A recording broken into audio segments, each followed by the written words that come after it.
Stop scrolling. Stop multitasking.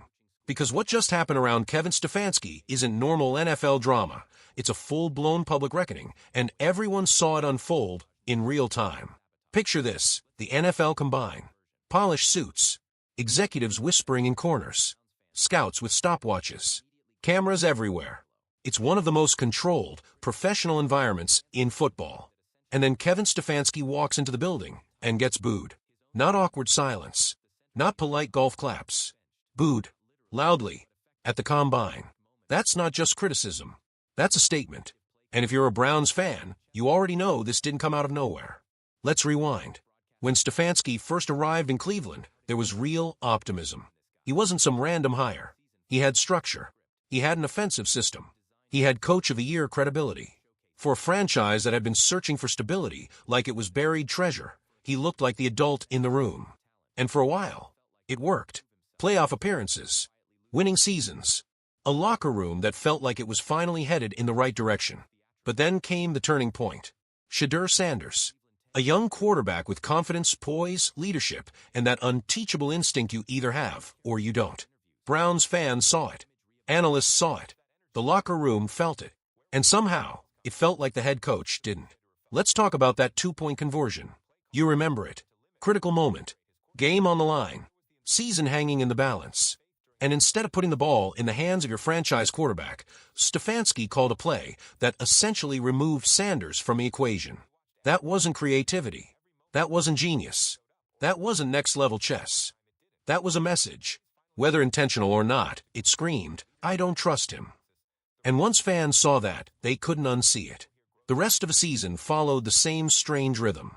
Game plans that felt tight instead of empowering.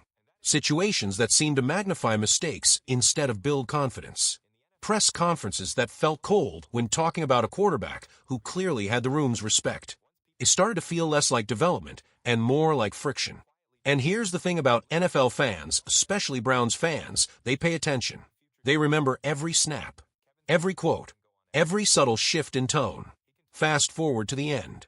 On the Part of My Take podcast, Stefanski revealed something that shocked even seasoned league insiders.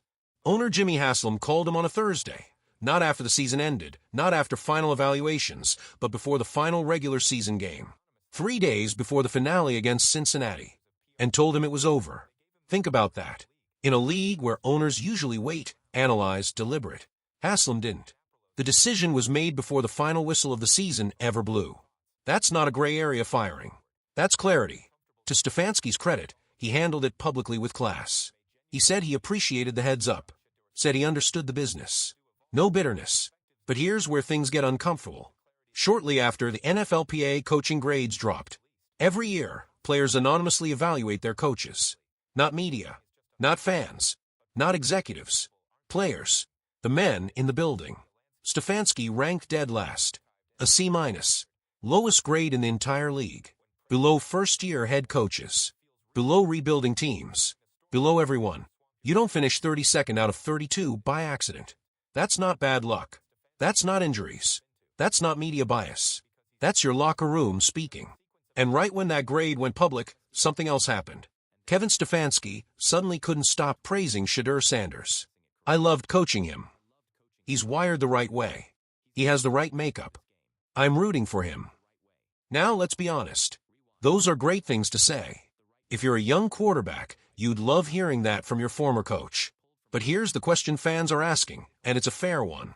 Where was that energy during the season? Where was that public, unwavering support during the rough patches? During the media pressure? During the critical in-game moments when trust needed to be visible? Because the timing matters. When glowing praise shows up right after you receive the worst leadership grade in the NFL, people are going to connect dots. Fair or not, that's reality. And in today's league, perception moves as fast as performance. Now, Stefanski has landed in Atlanta. A fresh start. New locker room. New opportunity. But fresh starts don't erase memory. He arrives with the lowest NFLPA coaching grade attached to his resume.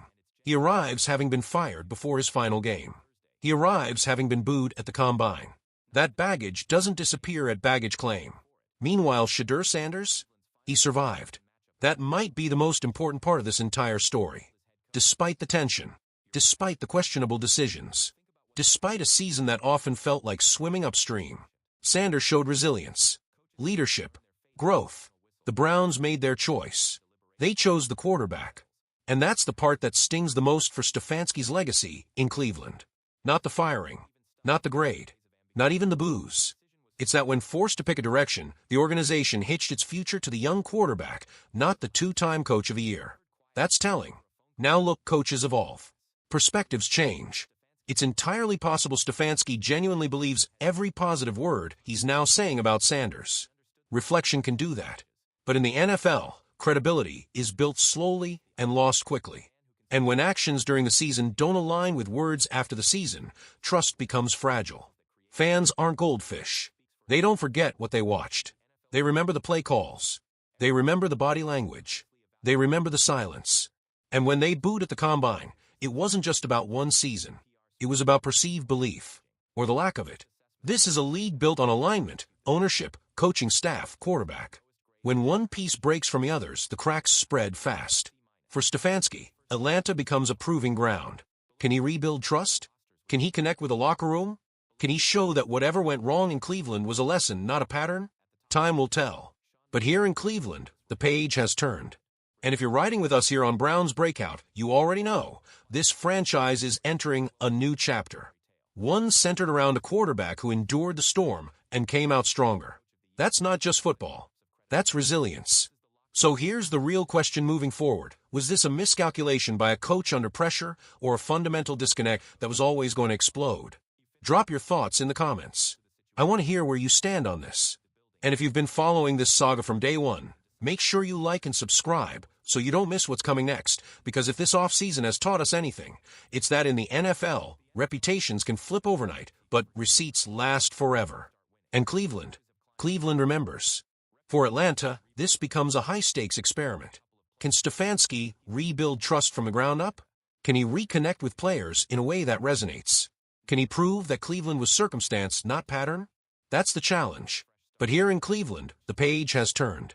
And if you're rocking with us here on Browns Breakout, you already know this team feels different right now. There's clarity. There's direction. There's alignment around the quarterback. And that alignment might be the most valuable asset a franchise can have. The NFL moves fast. Narratives flip. Coaches rise and fall. But one thing remains constant. Players know when they're believed in. Fans know when something feels off. And organizations know when it's time to pivot. Kevin Stefanski's chapter in Cleveland ended before the final whistle ever blew. That's rare. That's telling. Now the only question left is this. Was it a temporary miscalculation under pressure, or was it a fundamental disconnect that was always going to surface? Let me know where you stand. And if you've been following every twist of this story, make sure you like and subscribe so you don't miss what's next, because this offseason is far from over, and when the dust settles, we're going to see exactly who was right about the direction of this franchise. Cleveland remembers. And this next chapter? It's just getting started.